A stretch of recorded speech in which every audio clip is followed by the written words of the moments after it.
Grydscaen Sentinels audio drama, Chapter 1, Part 3. Unmei, the Soul Deep, Jet Jockey Underground, Men's Bathroom, Packrat Sink Meds Clinic. Muffled voices filtered from outside the graffiti-scrawled bathroom door. A beat-up gunmetal newsfeed monitor floating near the ceiling bobbed up and down in the air, hovering listlessly as it wandered around the room. It teased government-sponsored propaganda, showing a newsfeed advert in the upper left corner.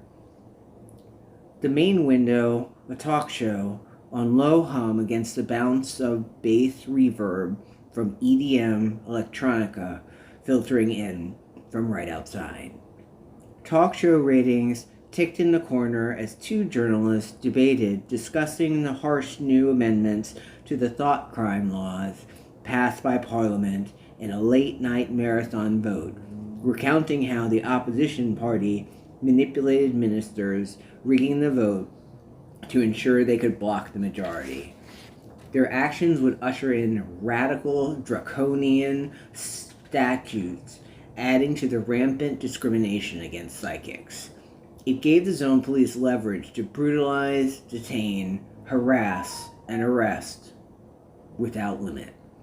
With the final vote on screen, the anti-CODIS bill passed and would force more psychics underground, especially those clinging to the outlawed prophet religion. Those who believed psychic power, CODIS, was a gift from the goddess Llewellyn, consort of the great Lord of Wisdom, Thoth. Glancing up at the monitor as it zipped across the room, hovering lower, the image of a raging bonfire burning in the streets caught Nir's attention. The zone police from the Thought Crime Division tossing banned books into the flames, he watched as an officer threw a paperback copy of the prophet religion text, the Parable of Thoth, into gleedy flames as the bonfire crackled, consuming hungrily pages of charred, sacred and profane text, blackening words Nir considered divine. Mesmerized, he watched as an officer slapped a protester back who tried to wrestle the tome free, knocking him to the ground, blood splattering on the burning pages of the book as another officer dragged the drowned man away. A woman in a white cloak with a red stripe down the front and a billowing hood, a prophet lay priestess, tended to the man's wounds. All this was due to Article 15, the Parliament's anti-CODIS law that made using power in public illegal and stated psychics and those who believed or had possession of books or entertainment related to fiction, fantasy, spiritual power, religion, or belief in God were dangerous. These things you couldn't see, were not based in reality or fact, were seen as defiant, illegal, and those who engaged in these things were considered destroying the social order. Violators found in possession of these items, or who openly believed, were sentenced to hard labor in the Ketic mines and subject to personality rehabilitation. Even sanctioned inhumane torture, and worse, those who used psychic power to harm others would be swiftly put to death. The newsfeed had been covering various book burnings that had popped up for the last few hours, boosting ratings. The popularity of watching black-clad elite military enforcers in full riot gear face off with protesting crowds against government censorship was the it show of late. The crowds grew more rowdy in retaliation for thought crime enforcement, growing stricter by the day. 18-year-old Nir Ishida sighed, throwing the pink lipstick in his floppy canvas handbag, his eyes wandering to the cover of his well-worn copy of the Parable of Thoth peeking out of the bag. The book was illegal, banned. The same text he saw thrown on the bonfire. He had bought his copy from the black market, a reminder of his childhood. Just possessing the tome made him a criminal. At any minute, zone police could arrest him, send him to the Ketic mines, or worse, disappear him to secret labs for personality rehabilitation and harsh psychic experiments in the name of governmental progress and the social order. Rickety stall doors swinging open. A red-eyed, skinny trans girl in a wrinkled spandex mini dress sniffed loud, twitching her hips as she pulled her dress down, the quaint nipples of her budding breasts perking up, adjusting her tuck, flashing near, glancing at her crotch. She ran a hand over his shoulder as she leaned down to the sink, snorting the hit of crystal neuracine, a psi-inducer drug he had given her for his trouble. Drawing her head back as she pinched her nose, she hiked up the hem of her dress, turning, catching him checking at her ass, a hint of pink panties showing as she blew him a kiss, and left. High on nightshade, pupils bursting, Near wiped the sweat off his brow. Flashbacks of childhood experiments forced on him by the government of the Pacific Territories flashing before his eyes, confusing his thoughts. The constant haunting was his cloud of shame. Closing his eyes, trying to blot out the memories, the intrusions, unresolved abandonment fears, left a gaping wound in his soul. Glancing in the mirror, he pulled off the bright pink wig, packing it in for the day. His job as a host over for the night, as he counted the wad of credit bills Johns paid him for the day's dates. Pleased at the day's haul, he was just grateful walking the red light district overnight had not gotten him killed.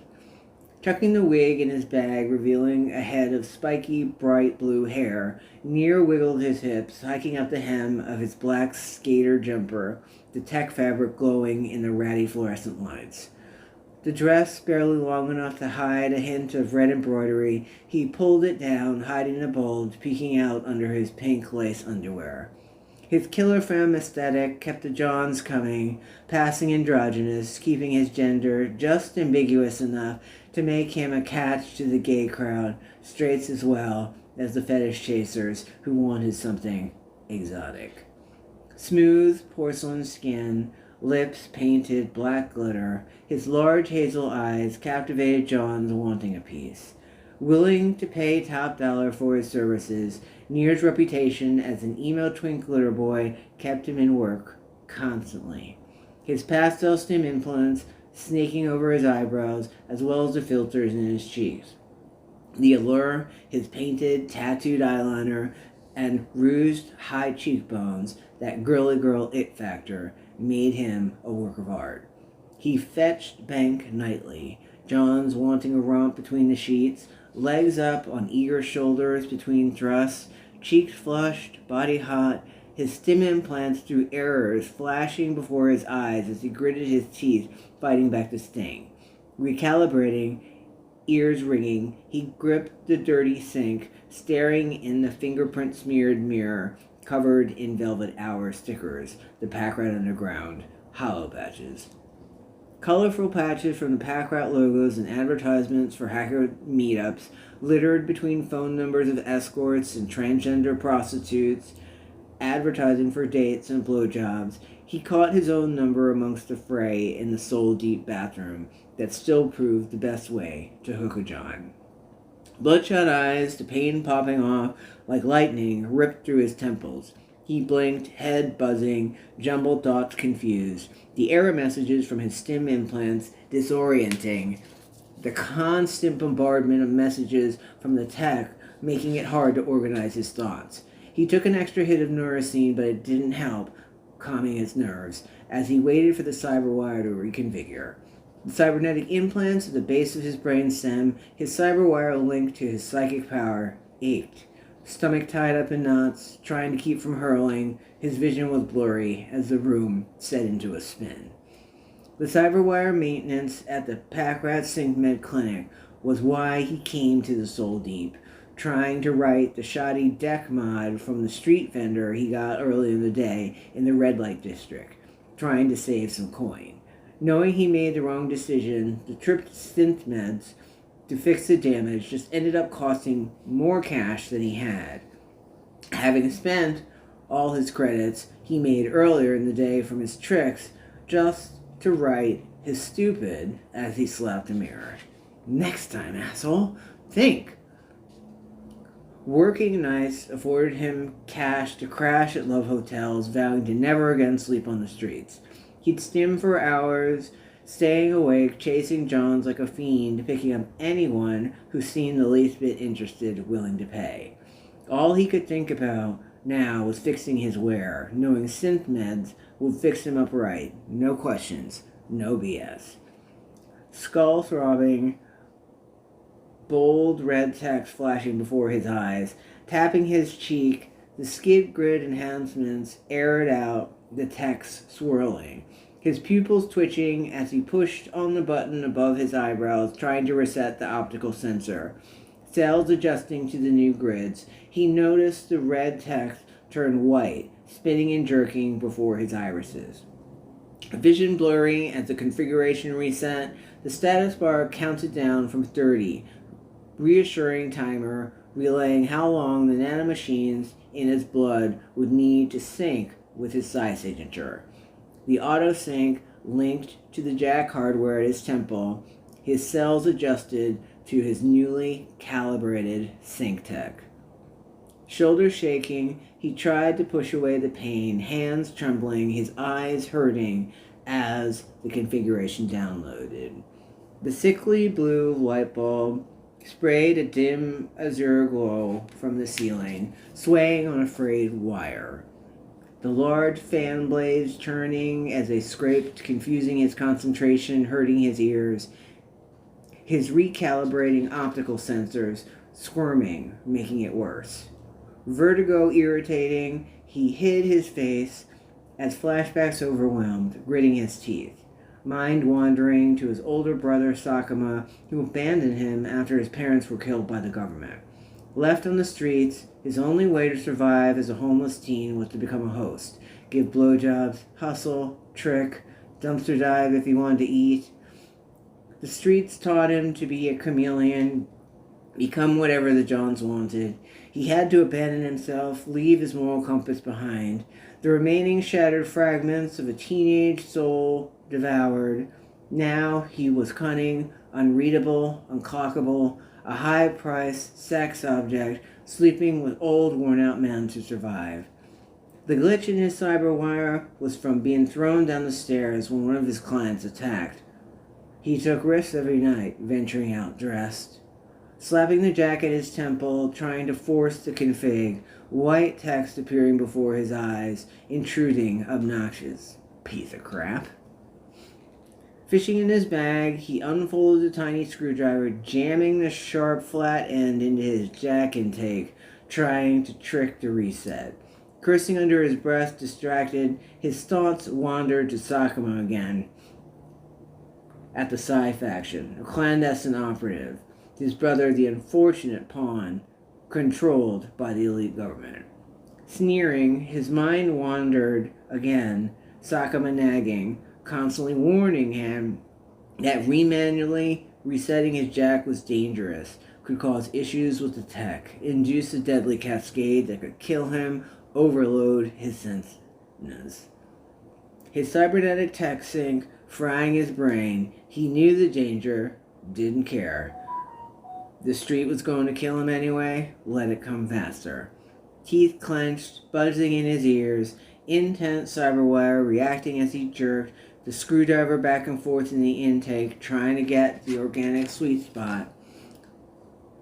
Black splotches flashing in front of his eyes as errors distorted. Finally, he hit bank, his vision flashing white as code streamed, his jack forcing the hard reset.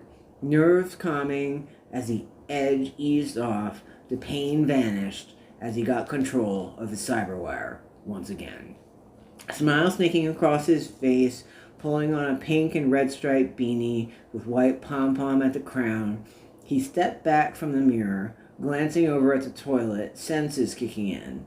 He crinkled his nose, flies swarming about the bowl, large rat brushing against his shoe as it scurried past, disappearing through a hole in the floorboards. Eyes tearing up from the sink, He wrinkled his nose as the pain fell away and kicked the stray neurocene vial. He opened his pill case, sitting on the sink, popping 2 sim chips, the tech drug giving him a sensual high, making his cheeks flush, easing the residual anxiety. Flashbacks haunting as post-traumatic stress kicked in. He brushed his temple, blinked willingly, the flashback pushed away. Stashing his pillowcase, his handheld chimed as he exited the bathroom, sauntering into the level 2 sub-basement of the Soul Deep. His eyes scanning the parking garage, senses heightened, he felt something strange.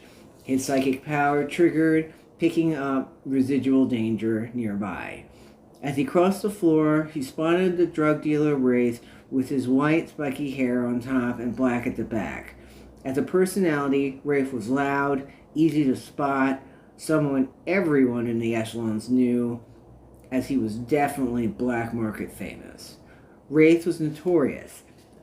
A street dealer acted as the backbone of the drug culture in the echelons, driving the waste and drug-addicted aware gaming community.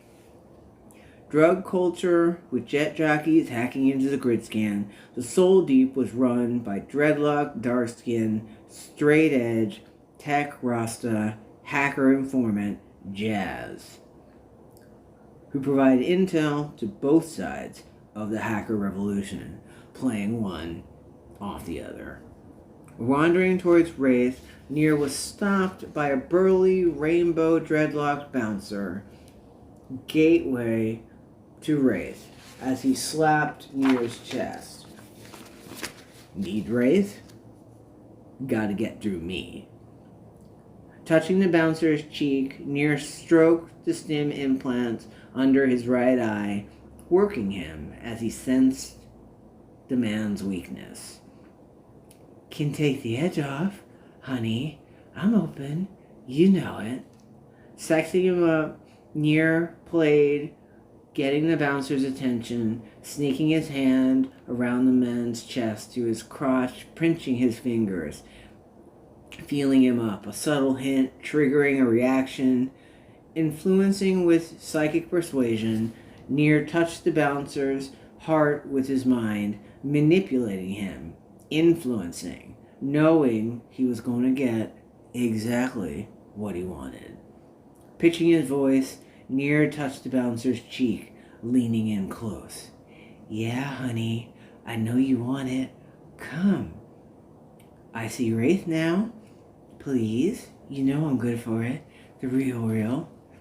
Nier lingered close, smirking as he was able to gain control, influencing the bouncer's mind. A light touch as the control clicked, the bouncer suddenly waved him forward.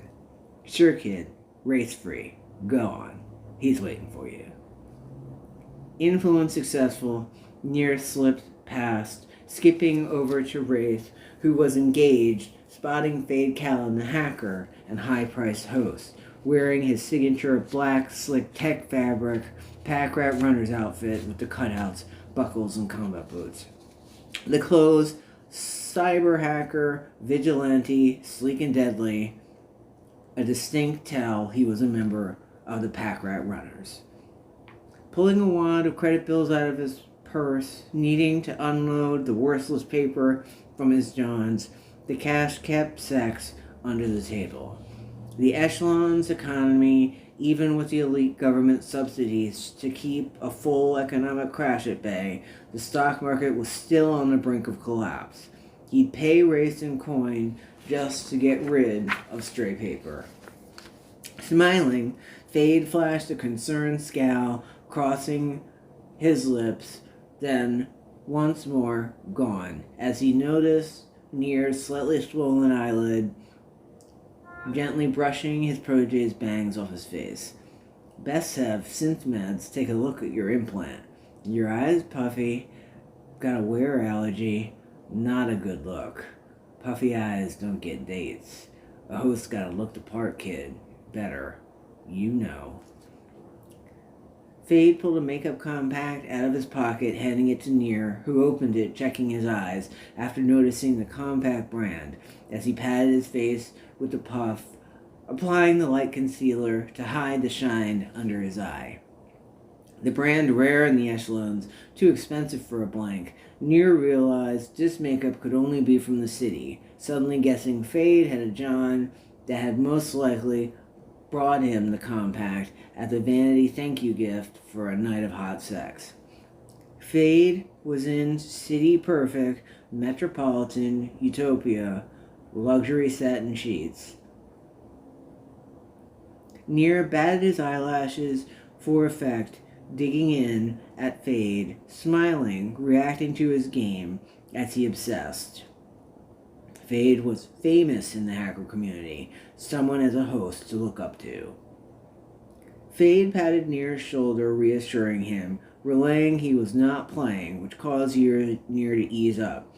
Clapped, being put back in his place. Junior, arrogant to think he could even play. Fade smiled, checking Nier. Keep your wits about you, kid.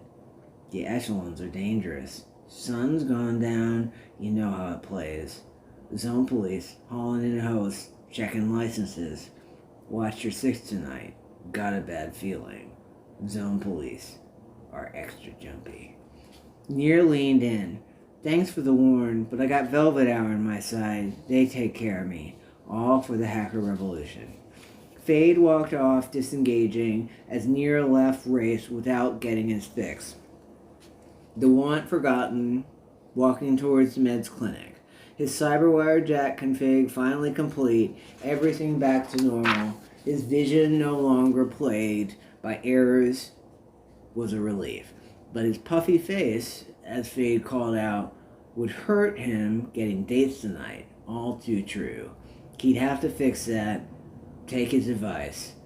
Fix his shit if he wanted a clean bed to sleep in, a meal, or breakfast after a night of hot, sweaty rent boy. Rom stumbled down the ramp into the Soul Deep parking garage, trying to escape the zone police officers who were chasing him. Limping past Wraith, the drug dealer, he disappeared into the bowels of the sub-basement, slipping behind one of the many concrete stabilizer pillars. The gunshot wound to his thigh throbbing, blood dripping down his leg, the Nalcon nanomachines burn from the blaster was searing his flesh off, eating through his skin and his clothes. Panting, he backed into the dark, catching the zone police officer follow him, who drew his blaster after tailing him into the garage. The area was littered with wareheads, hackers, and black market goons, making illegal deals with Wraith for side-inducer drugs as Jazz monitored his jet jockey underground. Zone police officer moving in, Rom took off, running down the ramp, disappearing into the crowd. The zone police catching him, bolt, giving chase. Dashing in and out of the chaotic bodies, Rom ran, tripping as he fell into Nier's arms. Grabbing onto his shoulders, Rom fell to his knees, taking Nier down with him. Are you Nier? Ishida? Looking deep into Rom's eyes, caught up in hundreds of flashing images transferring from Rom's cyberwire to Nier's. The pictures rapid flashed in his mind of events, people, places, of Rom escaping the biker with the blaster who had just been after him, of his encounter with the biker Sati and gun-toting Blue with the blue hair and unnatural eyes. The electronic data transfer triggered hard, enhanced on purpose, bypassing security, Nier realized, the connection controlled by both of them being psychic, Nier's power enhancing the flow. Rom started slipping in and out of consciousness, the images flickering as he started to fade out. Hey, stay with me. Nier tried to encourage the stranger in his arms as the crowded chaos of the Soul Deep, all the bodies, hid them from the zone police, giving chase. Waving the pin drive in Nier's face, Rom breathed out. Take this pin drive. Get out of here. Protect the data. The bloodline. You. Find the pack rats. Go. Don't let the zone police catch you. Go. Now. Nier shook his head, trying to decline. Don't. Not involved. The pain of his wounds overtaking him as he started to succumb, fading in and out. Rom's eyelids fluttered as he begged, grabbing Nier's wrist, putting the pin drive in his palm with the crumpled yellow card. Go now. Rom's eyes closed as he passed out, Nier lowering his head to the concrete, backing into the shadows as he watched the zone police officer depend on them, the crowd parting, exposing the unconscious stranger. The zone police officer kicked Rom in the side, rifling through his pockets, not finding anything, calling it in. Data messenger's dead. No ID. No data on him. Must have dumped it. Nier watched as the officer scanned the garage. Catching his opening, he took off running up the ramp, exiting the parking garage to the street, ensuring his escape, weaving past another zone police officer and disappearing into the crowded sidewalk. He started on his way to the Velvet Hour hacktivist safe house, slipping the pin drive into the port on his handheld, bringing up a pop-up window, entering the code from the yellow card. The data on the drive downloaded, decrypting as top secret scrolled across the screen, revealing sensitive elite government files. His eyes bursting open, unable to stop himself from vocalizing shock.